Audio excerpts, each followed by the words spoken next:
सन 1800 ये दौर था जब देश में मराठा और मुगल सल्तनत बिखर रही थी। अंग्रेज भारत में अपनी जड़ों को मजबूत कर चुके थे। ये वो दौर था अफ़गानिस्तान से म्यांमार तक एशिया के सबसे बड़े हिस्से में भारत हुआ करता था। ये वो दौर हुआ करता था जब भारत में आबादी सिर्फ 17 करोड़ था, जिनमें से 10% पुरुष और 1% स्त्रियां पढ़ी लिखी हुआ करती थीं। शायद मीलों दूर से आए हुए अंग्रेजों को भारत पर कब्जा जमा लिया था। ईस्ट इंडिया कंपनी सरकार ने गरीबों और किसानों का शोषण शुरू कर दिया था और सोने की चिड़िया कहे जाने वाले भारत को लूटने में कोई कसर न छोड़ी। क्या आपने कभी सोचा था आम भारतीयों की जिंदगी आखिर कैसे हुआ करती थी? उनका रहन सहन और पहनावा कैसा होता था? भारतीय लोग क्या काम करते थे और अंग्रेजों ने भारत के महान साम्राज्यों की हुकूमत को अपने कब्जों में लिया था। सन 1800 के दौरान अखंड भारत के इतिहास से पर्दा हटाया गया, जिससे ज़्यादातर स्कूल कॉलेजों में पढ़ाया नहीं जाता था। लेकिन उससे पहले सल्तनत हुकूमत 16वीं शताब्दी अंग्रेजों ने भारत में दस्तक दी, तो शुरुआत में उनका उद्देश्य उनकी व्यापार करने का था, लेकिन देश के कई महान राजा की मीठी आवाज़ के शिकार नहीं हुए, तो उन्होंने इस महान देश की सत्ता पर ही कब्जा किया। भारत पर सबसे पहले कदम रखने वाले ब्रिटिश टोली के कैप्टन थे विलियम हॉकिंस, जिन्होंने 24 अगस्त 1660 के दिन सूरत के बंदरगाह पर पहला कदम रखा था और कुछ ही समय पर उन्होंने अंदाजा लगा लिया था कि कूटनीति से भारत को अपने कब्जे में कर लेंगे। 1631 में जब शाहजहां ने ताजमहल बनवा रहे थे, तभी अंग्रेज अपने कदम पसार रहे थे।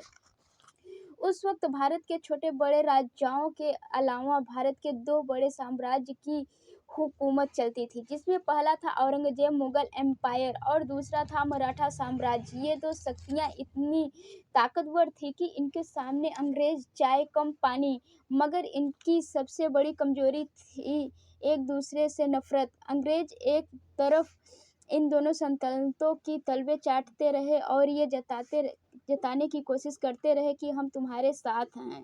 दूसरी तरफ कूटनीति से इनके दोनों साम्राज्यों में कई लड़ाइयाँ करवाई और खुद बाजी मारने के मौके की तलाश में थे। इस मौके के इंतजार में थे। अपने इस मंशा में कामयाब होने में 100 साल लग गए और शुरुआत हुई 18वीं शताब्दी की, जब ईस्ट इंडिया कंपनी ने भारत में अपने पैर पसार लिया था। मुगलों की सल्तनत खत्म होने की कगार पर थी और मराठा साम्राज्य भी कई इलाका अंग्रेजों से हार चुका था और किसानों को शोषण कर रहे थे। और दूसरी तरफ शिक्षा और पैसा की लालच देकर ब्रिटिश आर्मी ने भर्ती करना शुरू कर दिया था और ये व्यापारियों से बहुत ज़्यादा कर वसूलते थे। उन्होंने यहाँ पर अपनी फैक्ट्रियाँ खोल रखी थी, जहाँ सस्ते में माल बनाकर एक्सपोर्ट करते अंधाधुंध पैसे कमा रहे थे।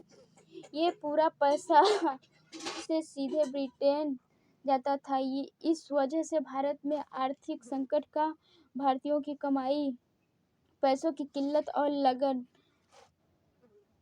आपने यह कहावत तो सुनी होगी, मेरी ज़रूरतें कम है इसलिए मेरे ज़मीर में दम है, जो 1800 के दौरान में 90% भारतीय, हालांकि हमारे भारतीयों में हमेशा से बना रहा है। कुछ मौका परास्त लोग ऐसे थे जो अंग्रेजों के तलवे चाट कर कुछ ज़्यादा कमाई किया करते थे, जबकि आम भारतीय अपनी ज़रूरतें पूरी तक नहीं कर पाते थे।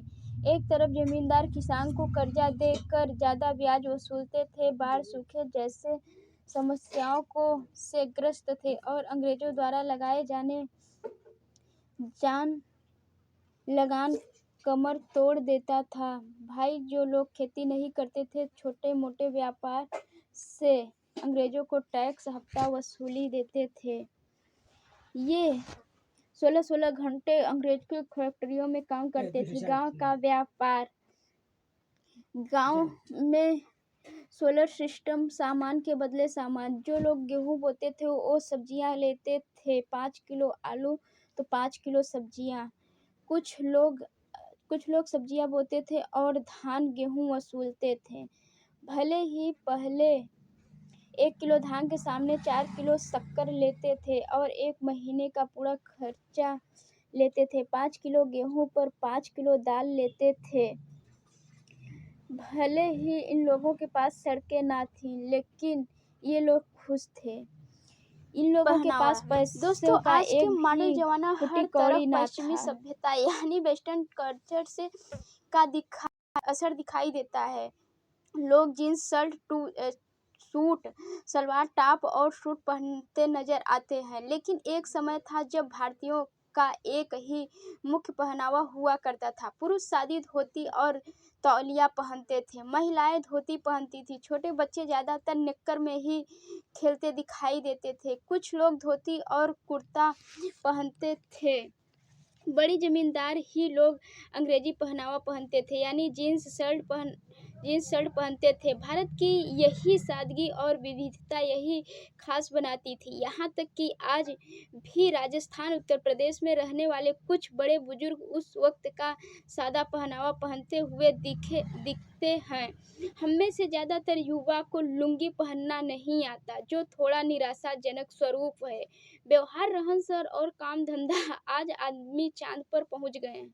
मंगल ग्रह पर आर्टिफिशियल इंटेलिजेंस ने सन 1800 में भारत में टेक्नोलॉजी कोई नामो-निशान न रहा था, लेकिन हर भारतीय का जीवन सुकून से भरा था।